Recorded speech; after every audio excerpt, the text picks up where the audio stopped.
So as a real estate agent, how do you get to your first 10 deals? Well, I'm going to tell you exactly what we do to lead our agents to their first 10 deals. And by the way, my name's Chad Leonberg, and I've helped a ton of real estate agents hit 6 figures in real estate. If you're interested in working with me, hit me up at the contact info below. All right, so the first step, the first thing that we coach agents to do whenever they're looking to hit that first 10 deals, or they're just looking to hit 10 deals, is we need to give them a simple talk track, a simple structure for a conversation. Because, I think so many people are scared of open houses and having conversations, picking up the phone and having conversations.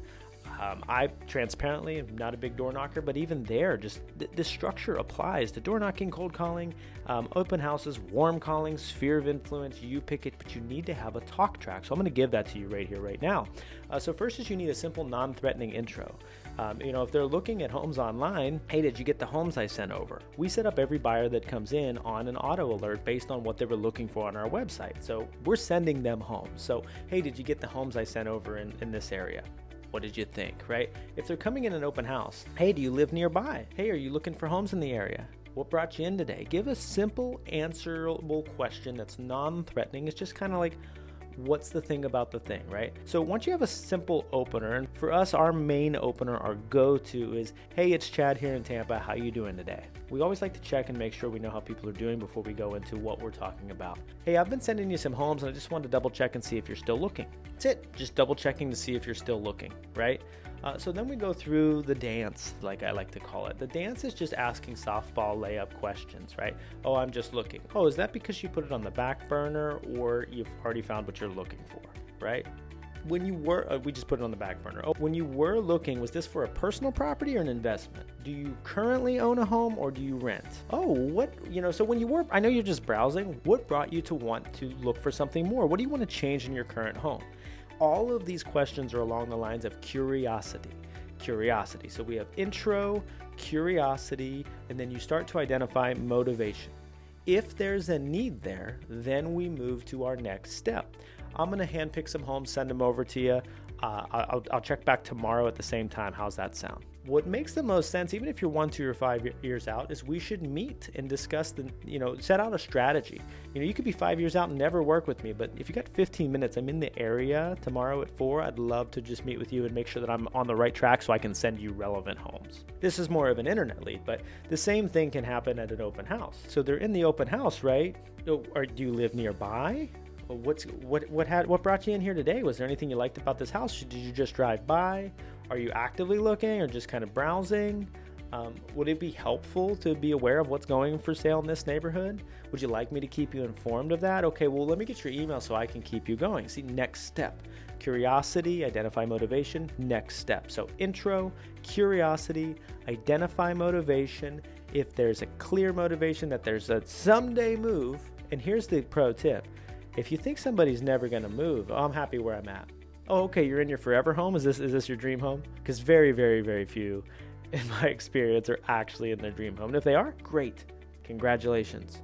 You're not looking for people who are not looking. You're looking for people who are looking. So with a simple talk track and a simple structure, I know this sounds really, really simple, but when we consistently execute on that simple talk track, that is what helps them get rid of that fear of making the calls and making the calls. So I say the first step to the 10 deals is a simple talk track, but really what it is giving substance so that they're not scared to take action and generate more hand raisers. The second step is setting a measurable target. Now, this is going to depend on the goals, but I can say if you're looking for your first 10 sales, maybe your first year in the real estate business, you've got to build your pipeline. We don't know what your skills are like. We don't have game tape. I don't know anything. I'd say the simplest thing to look for is 5 meaningful conversations per day. If you can have 5 meaningful conversations, and how do we identify that? I know in our CRM, we use FollowUpBoss. We want an over 2-minute plus conversation. So if you can get 5 2-minute conversations, 5 days a week, you're going to have 25 conversations in a week. The funny thing is if you consistently have 5 conversations a day about real estate 5 days a week, you'll probably outperform about 90% of realtors. But when's the last time you've done that consistently for an entire year, even 90 days, right? Go do that for 90 days. Leave this video now. No, I got more for you. Stay tuned. But leave this video now. Go have 5 conversations 5 days a week for 90 days and tell me your pipeline doesn't look better than it did when you started this video. So we're looking for 5 meaningful conversations per day. So you got to have some type of a target so that you know you had enough. Sometimes if you get 1 or 2, you're like, oh, I did good today. I got a new lead. No, you need to continue. You need to continue because you have to keep filling your pipeline, because not everybody's going to be ready to take action, or they're not going to be running on your time frame. Like, you've got bills to pay. So are you going to leave your bills at the mercy of when people are ready to take action, or are you going to manipulate them and force them to take action sooner because your bills are due? Which one is it, right? Why don't we just keep having more conversations so we find people who are at the right time and have a consistent flow of business? This is how you don't stay on the real estate roller coaster, when you have a consistent set of action. And the easiest thing you can do is have 5 meaningful conversations per day. The third thing that we do is accountability. Now, a lot of people hear this word and can think micromanagement, and there's a lot of maybe negative connotations with accountability, but we have a saying in our environment that accountability is the highest form of love somebody can show you. So what that looks like, what is accountability, right? Like, let's define it for the purposes of this video here. It's somebody taking time out of their day to support your growth to do more than you were currently doing, or to do the thing you said you want to do. So as a team leader, right, I'm taking time out of my schedule, out of my proactive activity, out of my prospecting time to support my team members to do the thing they said they want to do. Maybe sell 10 homes, right? Maybe it's more, maybe it's less, but I'm taking time out of my day to make sure they're doing the things that they came to me that they said they needed help doing. If a team member comes to me and wants to sell 20 homes, my job is to get them to, not to get them, but to show them the way to sell 20 homes. Well, the best thing I can do is keep them accountable to the level of activity it's required to do that. And that's called accountability. And you all have a friend or a spouse or somebody really, really important to you that you go to and you say, hey, am I acting out of line? That is real love. That's accountability. So we do this in a lot of ways. Basically, we run a bunch of different versions of accountability sessions. We have a quarterly session we do where we believe that when you state it publicly, it puts a little bit more fire under your butt. So it's not something that I'm telling them to do. I have them come up with the plan and the amount of activity required to hit that. And they state what they're going to do in that quarter. And then we hold them accountable to that weekly. Hey, did you do the thing? What happened? What got in the way? What was holding you back? Could you have done it? Okay, what did you learn? Like, I need to structure my morning better. Cool. No pressure. Like, that's fine. Like, that's a great discovery, Oh, okay. So you could, and that's what it's about. I mean, it sounds so simple, but when you get that light bulb, it's like, wow, I could just be structuring my morning better. There's no, oh, you're bad because you didn't structure your morning right. It's just like, hey, there's the spot where there's the gap that you can work on. That's clarity. That's how we move, and that's how we grow, because we all have blind spots. I certainly do. And I want accountability and coaching to make sure that I'm finding them too. So it sounds simple, but accountability is probably one of the biggest things that you need. And if you're watching this video and maybe you don't have a team or a coach or this, that, I bet you have a friend or a spouse or somebody that you could say, hey, you know what? I want to sell 10 houses this year. I need to have 5 conversations per day. Do you mind checking on me weekly and make sure that I'm doing 25 per week? Like, I'm just going to text you. Just hold me accountable to that. I'm going to commit to that, right? Hold me accountable to that. You can leave this video and do that with anybody you know that's important to you. The real ones. The fourth thing is role play. So role play, it sounds like, oh gosh, here we go. We got to role play these calls. And, but here's the thing. Are you practicing on your leads or clients, or are you practicing in practice, right? Pro athletes practice. If you want to get better at throwing a football as a quarterback, you're going to what? Throw the football. All right, so you should be practicing. Now, we do this 2 or 3 different ways. One, we have some coaching sessions with our coaches on the team. We do some role play sessions every week. It's a little bit more classroom and breakout oriented.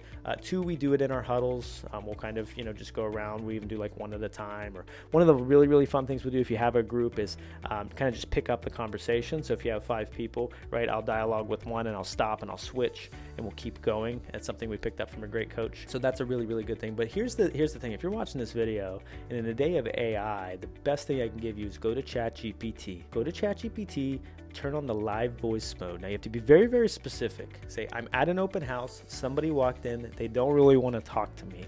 I need you to role play with me, and if I ask you enough curiosity questions, you'll crack open, almost like peeling back layers of an onion. You see how specific I am? You need to set the stage, tell it to be hard, and look, I've even gone into conversation with it, and it's not hard enough, and I say, no, be harder, let's continue, and I keep going. So role play with ChatGPT because it's a little bit less pressure. So there's a little bit less pressure because you're not, in an environment where you have other people maybe listening or judging you, right? So ChatGPT is a total hack. You got to be using that for role play. And then the final piece, and we kind of do this in 2 phases, but is the top 3 which we eventually move towards a top 12. So every Thursday on our team, we have everybody submit their top three in their database. So top 3 most likely to transact. If you, and I encourage everybody on the team, you have to fill 3 names in, period. Even if they're just names of people you have never spoke to. Say you've taken no action, called no one. Well, then you better write the top 3 names that come to your head and look at that list and realize you don't have a business. You don't have anything coming, right? So you need to continue to have those 5 meaningful conversations per day to be able to have a top 3 that is more likely to transact. If you take a look at that top 3 and 1's probable, 2's like, 3's like, wow, we really don't talk much. I think they're like 2 years out. Then you need to continue to have more meaningful conversations until you find a real good top 3. Once you consistently have that top 3, now that will probably, if you're constantly cycling a top 3, that's good. You convert them and you bring a new top 3 in. 10 deals is very possible, but what we tend to get our agents to look at after they get their top 3 down is a top 12. And we do this through a hot, warm, cold system in our CRM. So, but the point is to take, what you need to take away from that is you need to be constantly looking at who is the top most likely to transact. Start with 3, then go to 12.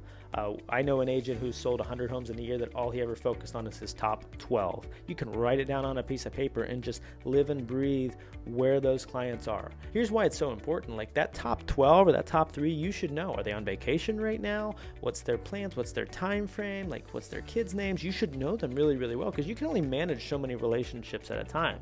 So a lot of times agents think we need to go super wide, and you do when you're prospecting and lead generating and finding those 5 meaningful conversations per day. But outside of that hour, 2, 3 hours of doing that and looking for those conversations, then you need to go deeper on your top 12 or 3.